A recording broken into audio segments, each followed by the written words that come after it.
everyone, and welcome to section 14.8, also known as the last section of the book, or the last lesson of the year, or for some of us, the last lesson of high school. This lesson is all about this man right over here, the titular Sir George Gabriel Stokes. Initially born to a poor family on the coast of Ireland, 5 hours later. During his tenure, he developed what this lesson is all about: Stokes' Theorem. So what is Stokes' Theorem? Not yet. We have to do a warm-up first. Warm-up. Evaluate the line integral with vector field f of x, y, z equals the quantity negative y plus z I hat plus the quantity x minus z j hat plus the quantity x minus y k hat, and surface z equals 4 minus x squared minus y squared, with z being greater than or equal to 0. You can now take a minute to work on this yourself, or you can just follow along as I do it right now. So this surface is a hemisphere, or not a hemisphere, it's more like, because of the constraint, it kind of forms like a half ellipse, like a hemellipse. It looks like this very bad drawing that I'm doing right over here. This gets the point across. So it's kind of looks like the Pope's hat. It's a Pope's hat with a radius equal to 2. And that means that the curve would be r of t equals 2 cosine t I hat plus 2 sine t j hat. This was established in some earlier lesson. If you don't know how I got that, it just kind of exists. And this indicates that x would equal to 2 cosine t, y would be equal to 2 sine t, and z would be equal to 0.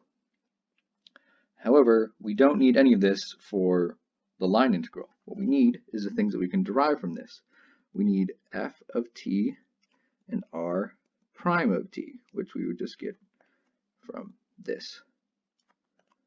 So f of t, we just plug in everything that we have. So negative y plus z, z is 0, so it would just be negative 2 sine t I hat, and then x minus z, again, z is 0, so just 2 cosine t j hat, and then x minus y, I'm going to pull the 2 out for simplicity, and we get cosine t minus sine t k hat.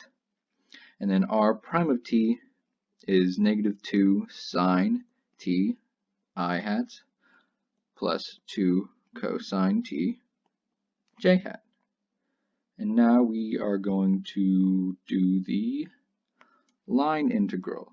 So the integral with respect to c of f dot dr will be equal to, because it's like a circle up here and really only goes around once, we can assume that the bounds are 0 to 2 pi, and then f, so negative 2 sine t I hat plus 2 cosine t j hat plus 2, that's an O, that's 2 O's, cosine t minus sine t k hat dot negative 2 sine t I hat plus 2 cosine t, that's another O, wow, oh, oh, okay, 2 cosine t j hat d t, wow, that somehow reached the edge, good for me. Alright, and then we just do a little bit of simplification. So 2 sine t times negative 2 sine t, 4 sine squared t, same with the other one, plus 2, not 2, 4 cosine t squared j hat, And then because there's no k term over here, that just leaves 0, and we do no j hat, dt. And since we have sine squared t plus cosine squared t, those just turn into 1. And we can pull the 4 out front, 0 to pi, that's just 1 dt equals 4 t from 0 to 2 pi, and then we get 8 pi. And that is your answer. Stoke's theorem provides another way to do this example, but first, Sarah is going to go over Stoke's theorem.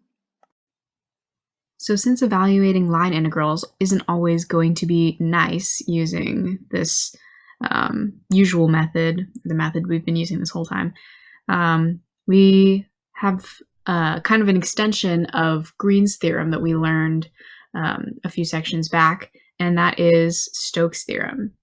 So we're going to let S be an oriented surface with unit normal vector n, bounded by a piecewise, smooth, simple, closed curve C. If F is a vector field whose component functions have continuous partial derivatives on an open region containing S and C, then this line integral F with respect to R is equal to the surface integral curl F times the normal vector with respect to the surface. And then here's a note that the line integral may be expressed in differential form or in vector form. So this is kind of what we were familiar with when we were talking about Green's theorem. It's convenient because we can go from line integral to Green's theorem if that suits the problem, or we can go from line integral to the surface integral Stoke's theorem. And also, let's not forget to check for direction of C relative to N, and for this we'll use the right-hand rule. So if it's going counterclockwise, that will be positive, and if it's going clockwise, that will be negative. So let's go ahead and see an example of Stoke's theorem in use.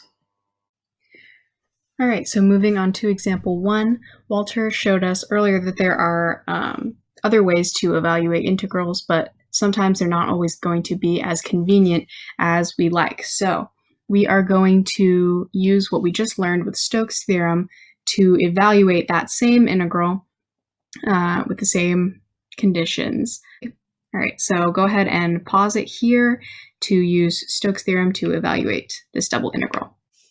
So let's get into it. So earlier, a few sections back, we learned that this integral here is equivalent to this integral, which we just learned by Stoke's theorem is equivalent to this. So we're going to use this double integral right here to give us our answer. All right, so the first thing we need to do is figure out what curl of F even is. So set up our curl F. We're going to have I hat, j hat, and k hat, and then all the partials, and then each of these terms right here. So when you evaluate that, we're going to get this long-winded equation, but that is all just going to simplify down to 2k. So curl F is equal to 2k. So now what we have to do is figure out what n is, and that's pretty simple. So we can say by theorem 14.11, which is a couple sections back, we can find the normal vector there, and that is going to be equal to 2x I hat plus 2y j hat plus k hat. So now all we have to do is just put it into the double integral and put our bounds on there, and we'll be good to go. So this is the integral we need to plug in for, and we go ahead and plug everything in there. These two things that we're multiplying in here, these two vectors, simplify to just actually 2, right? So from this point, we can choose either a graphical approach or a calculus approach. So the graphical approach would be to recognize that, okay, if I'm looking at the trace of this equation up here, then we're basically just looking at a circle with radius 2, and we can think about the area that way. But if we're taking a calculus approach, we're going to take our z equation, find the trace of that, and then we're going to solve for x or y, and then we will use our bounds accordingly. So I choose the calculus approach, even though the graphical one was probably easier. So I pulled out that 2, set up my bounds from -2 to 2, and negative square root 4 minus x squared to the positive of that with respect to y and respect to x. So then from there, that simplifies, this whole thing basically simplifies down to 4 pi. We're going to multiply by that 2 that we originally had out in front, and then our answer is 8 pi, which should match what we got in the warm-up. Now I will go over the physical interpretation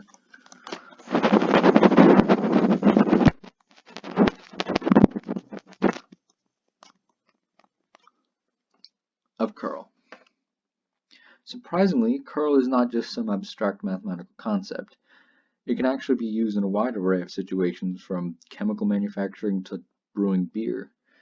That's because the curl of f of x, y, z dot n, while looking just like some random letters I threw together in some calculus salad, actually can be interpreted as the rotation, how do you spell rotation? As the rotation of f about n at the point x, y, z. There's a whole explanation for this that goes into how it's derived, but really this is something you learn by doing. And so we're going to move right into an example. Alright, example 3.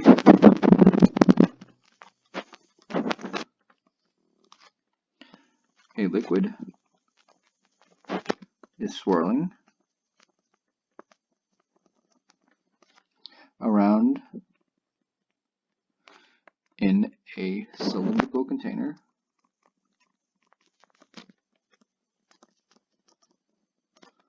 of radius 2. Its motion is described by the velocity field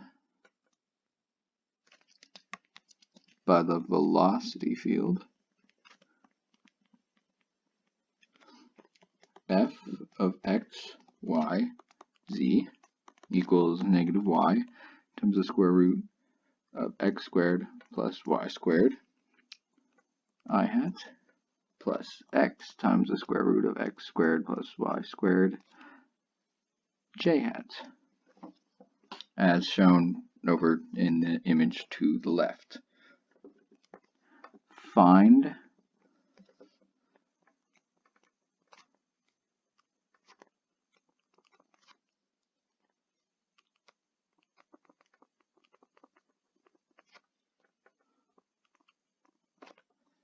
S is the upper surface of the cylindrical container.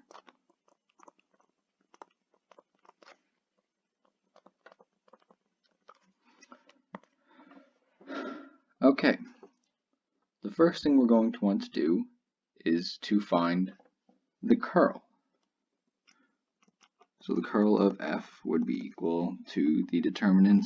We're going to do this the long way. I'm going to show everything. So that's y squared there, then x plus x squared plus y squared, k would be a 0, then all of these, I hat, j hat, k hat. Make sense? If it doesn't, I would probably say you should review. But this all comes out to, I'm going to skip a few steps just for time. 3 times square root of x squared plus y squared k hat. So now the other component, we need to figure out what the normal vector is. If you look over here at the picture, all of these little arrows are going around on the surface of the liquid, which is, we can basically assume to be flat. That means that the normal vector to this vector field would be coming out of it, right along the z-axis, which would mean that the normal vector would just be equal to k hat. Make sense? Alright, so let's get down to the integral. Curl times natural with respect to the surface. This would, I am going to choose, because this is a nice little circle, we're going to use cylindrical coordinates. Yeah, that's what they're called. Alright, so the integral from 0 to 2 pi of the integral from 0 to 2 of 3 times the square root of x squared plus y squared r dr d theta. Obviously this right here can be simplified, so we're going to get rid of that. And using that nice little identity that we learned a while ago, that can all be replaced with the square root of r squared. So then this would simplify down to the integral from 0 to 2 pi, integral from 0 to 2, and that would cancel out, giving you 3r squared dr d theta. And from here, it's basically just doing an integral, a pretty simple integral at that. So it would be 3 over 3 r to the third from 0 to 2 d theta equals 2. That cancels out, so you get 0, 2 pi, and then 2 cubed would be 8 d theta would be equal to 8 theta from 0 to 2 pi, giving us an answer of 16 pi. And that is the answer. Now, because this is the last section of the chapter, and because it was included at the end of the lesson, I thought it would be fun to have a little summary of integration formulas. If you would like, you can try and fill in these as you wish, just to review yourself, but if not, I'm going to be reviewing them for you right now. The line integral. The integral with respect to c of f dr is also equal to the integral with respect to c of the gradient of f with respect to dr. This can also be written as f of x of b, y of b, minus f of x of a, y of a. Now Green's theorem.